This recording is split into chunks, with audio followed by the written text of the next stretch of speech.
I will be reducing the extent of the public life I've led so far. My first priority will continue to be our children, William and Harry. Ketika Pangeran William menemukan jejak terakhir yang ditinggalkan ibunya, Putri Diana, yang terungkap bukanlah sebuah pelanggaran tersembunyi, melainkan kesepian yang begitu dalam dari seorang ibu yang memilih diam demi melindungi anaknya, dan karena takut pada tatapan dingin, tak kenal ampun, dari sebuah institusi kerajaan yang menuntut kesempurnaan tanpa cela. Rahasia ini bukanlah sesuatu yang sengaja ditekan oleh monarki, namun kini setelah muncul ke permukaan, ia mengancam untuk menghancurkan segala sesuatu yang selama ini mati-matian dijaga oleh mahkota, dan tak seorang pun memahami hal itu lebih baik daripada Camilla. Sebuah kebenaran yang dulu dianggap telah lama terkubur kini mulai bergolak. Ia membawa kekuatan yang mampu menghanyutkan citra hati-hati yang dibangun Camilla sepanjang hidupnya. Ia tidak akan bertindak demi sejarah, juga bukan karena sentimen. Ia bertindak untuk membela takhta yang kini didudukinya di tengah badai sorotan publik. Namun kali ini, putra Diana tak lagi bersedia diam, dan Camilla, perempuan yang meyakini bahwa segala sesuatu yang telah dikubur akan tetap terkubur, mungkin telah meremehkan satu-satunya orang yang berani mengucapkan hal yang selama ini tak terkatakan.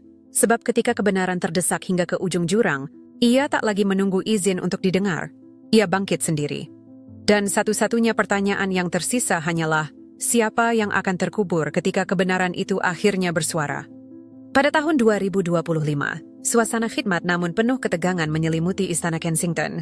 Pangeran William, kini di usia paruh baya dengan helai-helai perak yang menyusup di rambutnya dan sorot mata yang berat oleh beban sejarah, berdiri di persimpangan takdir.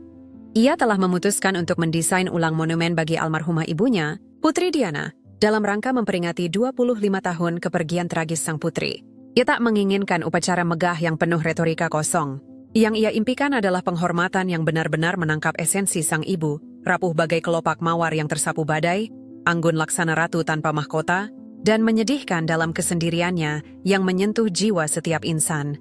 Melalui koridor panjang istana yang bergema sunyi, William berjalan gelisah, menggenggam erat sebuah buku catatan tua berisi gagasan-gagasan yang belum sempat terwujud.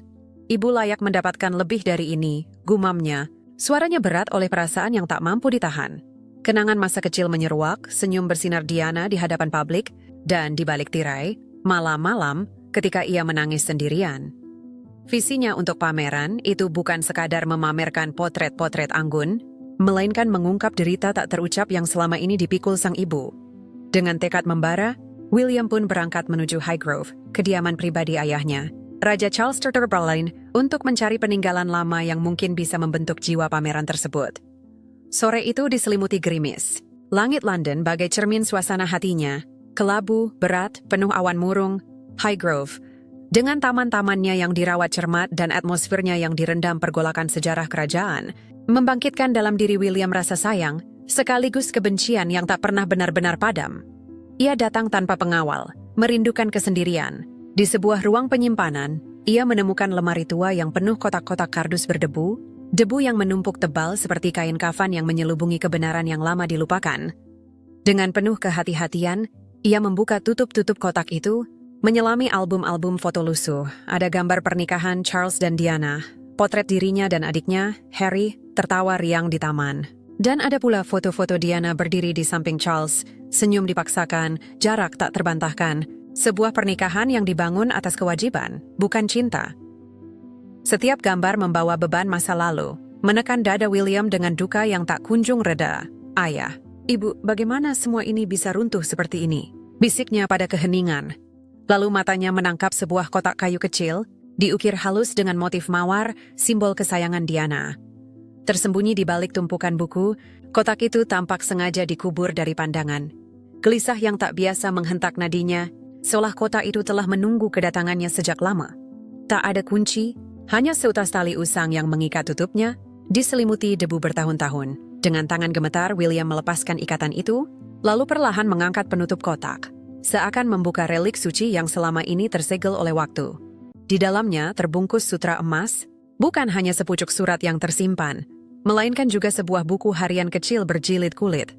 Sampulnya lusuh, halamannya menguning oleh usia. Tanpa ia sadari, inilah buku harian pribadi Diana, disimpan berdampingan dengan surat terakhirnya. William meraih buku harian itu lebih dulu. Jantungnya berdebar kencang saat membalik halaman demi halaman.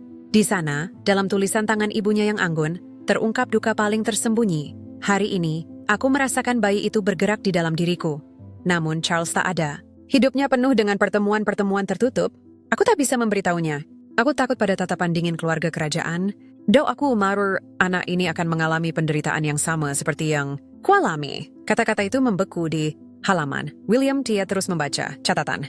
Tentang tahun 1988, ketika Diana diam-diam mengandung Elizabeth Rose, melahirkan di sebuah rumah sakit terpencil, hanya untuk kehilangan bayinya secara prematur karena kesehatan yang rapuh. Buku harian itu mencatat malam-malam tanpa tidur dalam duka, kunjungan rahasia ke sebuah makam, dan siksaan memendam derita ini seorang diri. Putriku Elizabeth Rose, aku akan menyimpanmu di dalam hatiku, meski dunia tak pernah tahu keberadaanmu. Tangan William yang gemetar kemudian membuka surat itu. Kertasnya telah menguning, namun tulisan tangan, meski goyah, tetap anggun bertanggal 29 Agustus 1997, 2 hari sebelum kecelakaan mautnya di Paris. Surat itu menghantam seperti guntur. William roboh ke lantai kayu, surat itu bergetar di genggamannya, hujan di luar seolah lenyap, dan suara ibunya bergema lewat setiap baris. Dulu aku pernah mengandung seorang putri. Ayahmu tak ada. Aku tak sanggup membiarkannya menanggung pengawasan dingin yang sama seperti yang kuhadapi. Elizabeth Rose datang ke dunia dalam diam, dan pergi dalam diam pula. Aku menguburnya di pemakaman Spencer, tak dikenal siapapun. Jika kau membaca ini, ingatlah, tak setiap anak diberi nama. Air mata mengaburkan pandangan William saat ia menekan surat itu ke dadanya. Untuk pertama kalinya, ia merasa seolah selama ini tak pernah benar-benar mengenal ibunya. Perempuan yang dicintai dunia ternyata menyembunyikan duka yang begitu dalam. Seorang putri, saudarinya, pernah hidup, meski hanya sesaat, lalu dikubur dalam kesunyian. Rasa sakit menyeruak, datang dalam gelombang yang tak terbendung. Mengapa kau memikul ini sendirian, Ibu? Mengapa kau tak bisa memberitahu kami? Bisikannya patah oleh beban duka dan amarah, bukan hanya pada takdir, tetapi pada dunia kerajaan yang kaku, yang telah mengurungnya dalam kesepian. Ia tetap di sana berjam-jam lamanya. Pikirannya berputar-putar mengelilingi surat dan buku harian itu. Nama Elizabeth Rose terus bergema dalam dirinya, bagai panggilan dari masa lalu yang tak lagi bisa diabaikan. Diana telah mengurung sekeping jiwanya dalam keheningan, dan kini kepingan itu menuntut untuk dikenali. William akhirnya bangkit, mengusap air matanya. Ekspresinya mengeras, penuh tekad. Ia tak akan membiarkan kebenaran ini tetap tersembunyi dalam kegelapan. Rahasia ini bukan sekadar tentang seorang anak yang dihapus dari ingatan. Ini adalah luka yang mengancam menghancurkan fondasi paling dalam dinasti Windsor. Memaksa William memilih antara kesetiaan buta pada keluarga atau keadilan bagi ibunya. Sejak menemukan surat itu, William tak mampu lagi memejamkan mata, bahkan untuk sesaat pun. Malam-malam di Istana Kensington terasa tak berujung, setiap jam berat oleh kewaspadaan. Saat ia terbaring di ranjang, mengulang kenangan masa kecil yang kini terasa lebih tajam dari sebelumnya. Surat itu menatapnya seperti bom waktu, menarik kenangan terkubur ke permukaan. Ia bertanya-tanya, mengapa setiap Natal semasa hidup ibunya, Diana selalu menghilang berjam-jam tanpa penjelasan, menyelinap pergi dari istana tanpa seorang pun menyadarinya. Yang dulu dianggap sebagai keanehan kecil kini tersusun utuh, membentuk mozaik menyakitkan dari derita tak terucap yang dipikul Diana. Satu kenangan menusuk dengan kejelasan yang mengiris hati. Natal tahun 1989. Saat itu William baru berusia 7 tahun, hidupnya masih dilukis warna-warna meriah musim perayaan. Ruang utama di istana berkilauan oleh pohon Natal menjulang, hiasan-hiasan berkilat, dan cahaya hangat yang berkedip di sepanjang ruangan. Namun Diana tak hadir dalam jamuan Natal keluarga. Sore itu, ia mengenakan mantel abu-abu panjang dan shawl wool, lalu berjongkok di hadapan William dan Harry, berbisik lembut, "Mama hanya pergi jalan-jalan sebentar. Sayang-sayangku, nanti Mama pulang segera." Ia kembali larut malam, matanya merah seolah habis menangis, tangannya sedingin es.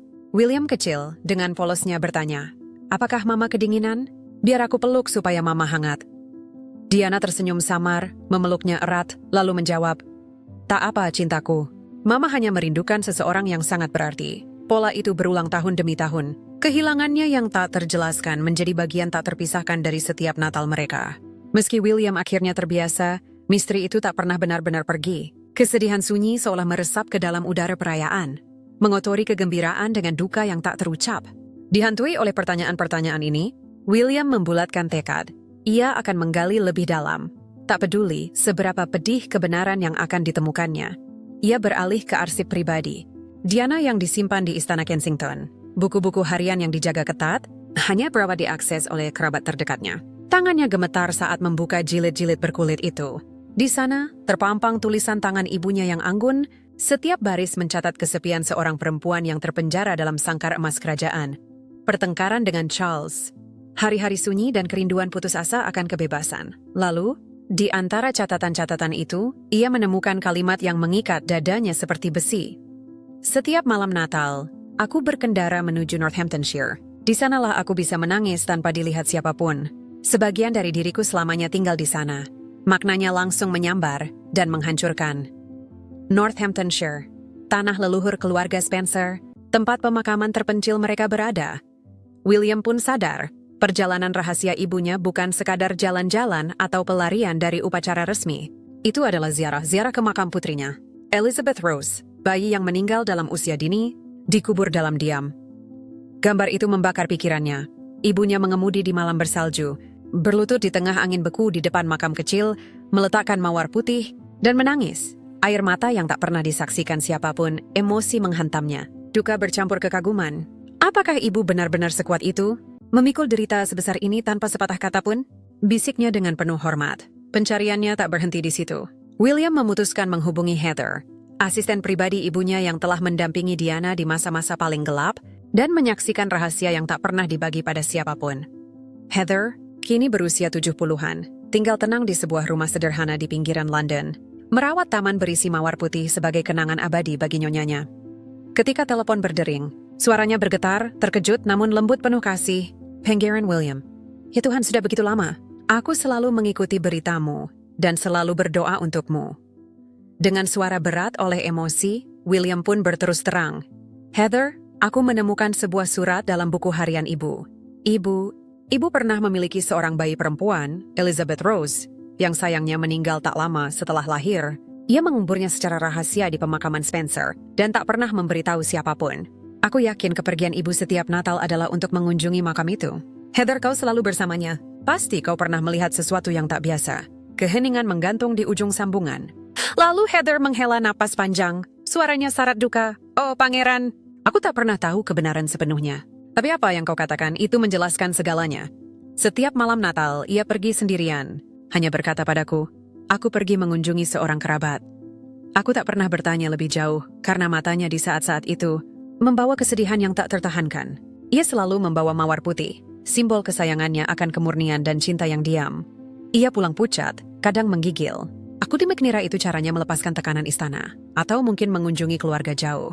Suara William pecah saat menyela. Heather, itu makam Elizabeth. Ibu melahirkannya secara rahasia pada tahun 1988 dan menguburnya sendirian di tengah salju. Heather terengah, napasnya tersendat, seolah air mata yang ditahannya selama puluhan tahun akhirnya menuntut keluar. Oh Tuhan. Sekali pada tahun 1992, ia pulang sangat larut, salju masih menempel di mantelnya. Ia duduk di depan perapian berjam-jam, menangis diam-diam. Aku bertanya, Putri, kerabat siapa yang kau kunjungi? Bolehkah aku membantu?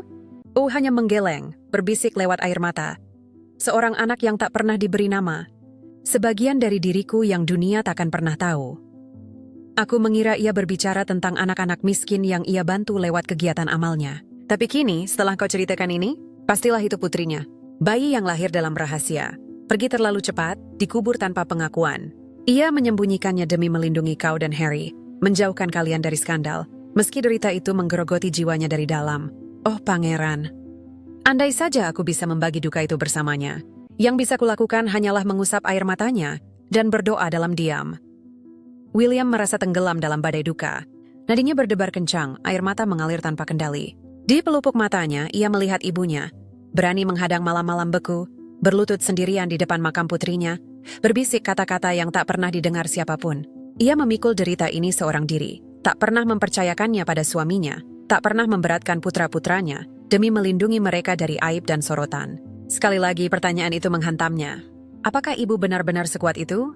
Bisikannya bergetar oleh kekaguman, namun kali ini di dalamnya menyala tekad yang tak tergoyahkan. Ia tahu, kini ia harus pergi sendiri ke pemakaman Spencer untuk melihat batu nisan itu dengan matanya sendiri. Perjalanan itu akan menjadi titik balik, menariknya lebih dalam ke dalam kebenaran yang selama ini tersembunyi. Pencarian keadilan bagi Elizabeth Rose baru saja dimulai. Sebuah jalan yang pasti akan mengguncang dunia, langkah demi langkah yang diambil William. Keesokan pagi, saat sinar matahari pucat berjuang menembus langit kelabu London yang tebal, Pangeran William sudah duduk di balik kemudi Range Rover hitamnya, menginjak pedal gas menuju Northamptonshire. Dadanya terasa berat seperti batu. Setiap detak jantungnya menggema satu nama, Elizabeth Rose, saudari yang tak pernah ia kenal. Di saku mantelnya, terselip surat tua yang ditulis ibunya pada tanggal 29 Agustus 1997. Surat yang ditemukannya dalam kotak kayu berukir mawar di Highgrove. Tulisan goyah itu terus menghantuinya, pengingat pedih akan beban yang dipikul Diana seorang diri. Pemakaman Spencer terletak jauh di dalam kawasan Althorpe House, tenang, dikelilingi pepohonan tinggi dan danau yang berkilauan. Namun William langsung menuju sisi barat, sudut terlupakan yang tak tercantum di peta resmi. Tempat rumput liar tumbuh menjulang dan keheningan turun seperti hujan, menyibak semak-semak rapat. Ia akhirnya menemukan sebuah batu nisan sederhana berwarna abu-abu, dengan ukiran samar yang nyaris tak terbaca, "Heroes Forever in Mother's Heart." Ia roboh berlutut. Jari-jarinya menyentuh batu yang dingin, suaranya pecah dalam bisikan, "Saudariku, Elizabeth Rose." Ia mengeluarkan surat itu, jemarinya menyusuri baris yang ditulis ibunya. "Aku menguburnya di pemakaman Spencer, tak dikenal siapapun." Air mata mengalir deras di pipinya. Ia menutup wajah dengan kedua tangan, menangis tanpa bisa dikendalikan. Derita yang selama ini terpendam kini meledak dari dalam. "Mengapa? Mengapa ibu harus menanggung kesunyian ini sendirian?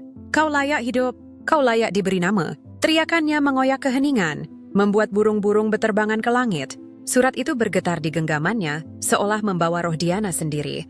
Yang menggerogoti hatinya bukan hanya duka atas nyawa yang hilang, tapi juga amarah yang membara. Kemarahan pada institusi kerajaan yang memaksa ibunya diam, demi menjaga citra kehormatan yang kosong dan dingin. Ketika William kembali ke istana Buckingham, ia membawa serta surat itu dan foto-foto makam, siap menghadapi ayahnya. Namun begitu tiba ia diberitahu bahwa Charles sedang tidak ada, telah berangkat tiba-tiba untuk perjalanan singkat yang tak diumumkan, mungkin demi menghindari ketegangan yang terus memuncak. William menolak menyerah. Ia menunggu di ruang duduk istana yang dingin, menggenggam surat itu erat-erat, matanya tajam penuh tekad, meski bayangan duka masih menghiasi sorotnya. Di sudut lain istana, Camilla menerima laporan dari asisten kepercayaannya, Eleanor, tentang sikap William yang mencemaskan. "Pangeran datang mencari yang mulia dengan ekspresi yang sangat aneh," bisik Eleanor. Ia memegang kertas-kertas tua. Rochelle tampak sangat terganggu. Camilla, yang selalu peka terhadap ancaman, langsung memerintahkan, "Cari tahu apa yang dibawanya. Kirim staf yang dapat dipercaya untuk menyelidiki di Highgrove dan Kensington. Aku ingin tahu persis apa yang telah ditemukan William." Ia bangkit, menatap keluar ke taman kerajaan. Pandangannya tajam, namun ketenangannya tetap utuh.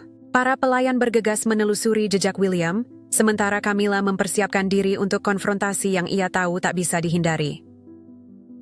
Ketika Charles akhirnya kembali malam itu, William masih menunggu. Surat dan foto-foto makam telah tersebar di atas meja. Udara di ruang pribadi sang raja terasa pengap, tegang, seolah sumbu telah dinyalakan. William masuk tanpa mengetuk. Pelanggaran protokol yang jarang terjadi, namun justru mengungkap betapa mendesaknya ia Charles. Yang diterangi cahaya redup lampu meja, mendongak. Wajahnya yang penuh kerutan mengeras saat melihat keteguhan suram di mata putranya. "William, kau di sini?" katanya pelan, berusaha tenang. Namun William tak menyia-nyiakan waktu. Ia melemparkan surat itu ke atas meja, suaranya teguh tanpa goyah. "Ayah, ini tentang ibu. Ia pernah melahirkan seorang putri, Elizabeth Rose, dan menguburnya sendirian. Kau harus membaca kata-katanya." Di sana, ia menyerahkan surat asli tulisan tangan Diana dan foto-foto makam kepada pengacara, memastikan semuanya disimpan di arsip pribadi di bawah pengawasan ketat sepanjang waktu. "Ini bukan sekadar dokumen," kata William. Suaranya teguh namun bergetar oleh emosi. "Inilah warisan ibuku, dan aku tak akan membiarkannya lenyap dalam kesunyian." Para pengacara, simpatik dan profesional, segera menyusun perjanjian kerahasiaan dan berjanji memberikan dukungan hukum penuh. Untuk pertama kalinya, William merasa lebih siap menghadapi pertarungan yang akan datang. Menyadari Camilla pasti akan berusaha menguasai narasi media, William menyerang lebih dulu. Ia menghubungi Thomas Hargrove, jurnalis veteran dari The Guardian.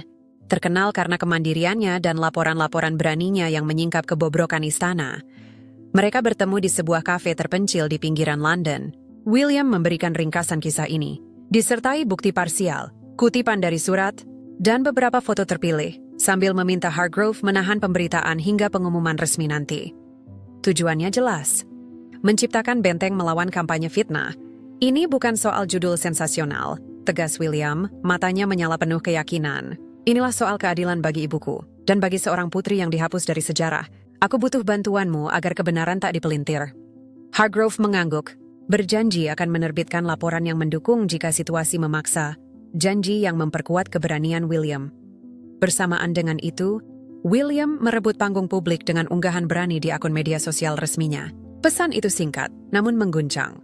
Kebenaran tak bisa terus dikubur. Ibuku, Putri Diana, memikul penderitaannya dalam diam. Tapi aku tak akan membiarkan kisahnya diputarbalikkan atau dihapus. Meski samar dalam detail, pesan itu langsung memicu gelombang di dunia maya. Dalam hitungan jam, unggahan itu viral, memicu jutaan reaksi dan komentar haru dari pengagum Diana di seluruh dunia. Tagar kebenaran untuk Diana meledak secara global, menciptakan gelombang perlindungan dari opini publik yang langsung menghambat upaya Camilla mengendalikan narasi. Laporan tentang reaksi publik ini segera sampai ke telinga Camilla. Di bawah kilau lampu gantung istana, wajahnya memucat saat membaca komentar-komentar pedas di layar. Tangannya gemetar. Ia segera memanggil para penasihatnya kembali ke ruang rahasia. Tengah malam itu. Kali ini, ketenangannya telah lenyap. Dengan tinjunya menghantam meja, ia membentak. Percepat kampanye, sekarang juga. Sebarkan lebih banyak artikel tentang kerapuhan mental Diana. Buat publik percaya bahwa William sedang kehilangan kendali, digrogoti oleh paranoia yang sama. Suara Camilla bergetar, penuh keputusasaan. Namun para penasihatnya, yang gelisah melihat badai di dunia maya, saling bertukar pandang cemas. Salah satu loyalisnya, Tuan James, dengan hati-hati menyela. Yang mulia, tagar itu sedang tren di seluruh dunia. Publik sudah berpihak pada William. Jika kita memaksa lebih keras, ini bisa berbalik, dan kita yang akan dicap sebagai penjahat. Mata Camilla menyala marah. Namun di balik amarah itu ia tahu, ia berkata benar. Strategi hati-hati yang dibangunnya selama ini, perlahan runtuh. Sementara itu, di seberang Samudra Atlantik, William menghubungi Harry lewat panggilan video pribadi. Wajahnya letih, tapi suaranya tak goyah. Aku tidak mengejar kekuasaan atau sorotan, Harry. Katanya, suaranya berat oleh emosi. Ini untuk ibu, untuk saudari kita yang tak pernah kita kenal, dan untuk kebenaran. Camilla ingin mengubur ini, tapi aku tak akan membiarkannya menang. Harry duduk di rumahnya di California, mendengarkan dengan mata berkaca-kaca. Kenangan lama bangkit seperti luka yang baru saja dibuka. Seakhirnya tidak mengangguk. Lakukan, Will. Ibu layak dikenang dengan jujur. Jangan biarkan mereka menguburnya lagi. Aku selalu bersamamu. Dengan restu saudaranya, tekad William mengeras seperti baja. Kembali di Kensington, ia menyusun dokumen-dokumen terakhir, menatanya rapi di atas mejanya. Menatap keluar ke malam London, ia memahami betapa besar langkah yang akan diambilnya. Kebenaran siap diucapkan. Dan sekali terungkap, tak akan ada jalan pulang di istana Kensington, tempat yang dulu menjadi rumah, sekaligus penjara bagi ibunya. Pangeran William mengumumkan konferensi pers, independen yang belum pernah terjadi sebelumnya, tanpa campur tangan pengelola istana. Di luar jangkauan ayahnya, di luar kendali Camilla, ia mengundang Nyonya Mildred, saksi mata yang setia, serta jurnalis pilihan dari BBC, CNN, dan The Guardian. Pagi itu, di tahun 2025, halaman istana dipenuhi kamera. Udara terasa tegang, berat oleh antisipasi, seolah badai besar akan segera pecah. Ketika William mendekati podium, wajahnya teguh oleh tekad. Helai-helai perak di rambutnya memberinya wibawa, sementara matanya memancarkan duka yang dalam, namun juga kebulatan hati yang tak tergoyahkan. Aku berdiri di hadapan kalian bukan hanya sebagai putra Diana, ia memulai. Suaranya mengalir melalui mikrofon, membekukan kerumunan yang riuh, tapi sebagai saksi atas penderitaan ibuku, luka yang disembunyikannya demi melindungi kami, dan demi melindungi monarki ini. Hari ini Dakiman Lakdiam, aku berbicara untuknya, dan untuk sebuah nyawa yang tak pernah diberi pengakuan. Di layar besar di belakangnya, surat tulisan tangan Diana muncul. Tulisan goyahnya diperbesar agar seluruh dunia bisa melihat. Lalu tiba giliran kesaksian Mildred, suaranya bergetar saat mengenang malam musim dingin, tahun 1988. Putri itu datang sendirian, membawa bayinya yang dibungkus sutra. Ia sendiri yang menggali kuburan itu di tengah salju yang turun. Terakhir, muncul foto makam itu, dengan ukiran samar, "E rose forever in mother's heart." Hening mencekam menyelimuti halaman istana. Suara William pun goyah. Air mata mengalir deras di pipinya saat ia melanjutkan, "Saudariku, Elizabeth Rose, lahir dalam kesepian, pergi terlalu cepat, dan dikubur tanpa pengakuan. Ibu menanggung semuanya karena takut ditolak oleh keluarga ini. Hari ini, aku memberinya nama, Elizabeth Rose. Ia layak dicintai. Keheningan menggantung selama 1 detak jantung. Lalu halaman itu meledak. Tepuk tangan bergemuruh bercampur isak tangis para jurnalis berpengalaman, orang-orang yang biasanya tak mudah tersentuh. Dunia baru saja menyaksikan pengakuan yang menembus kemegahan monarki, mengungkap rahasia tergelapnya. Di Istana Buckingham, Camilla memucat pasi.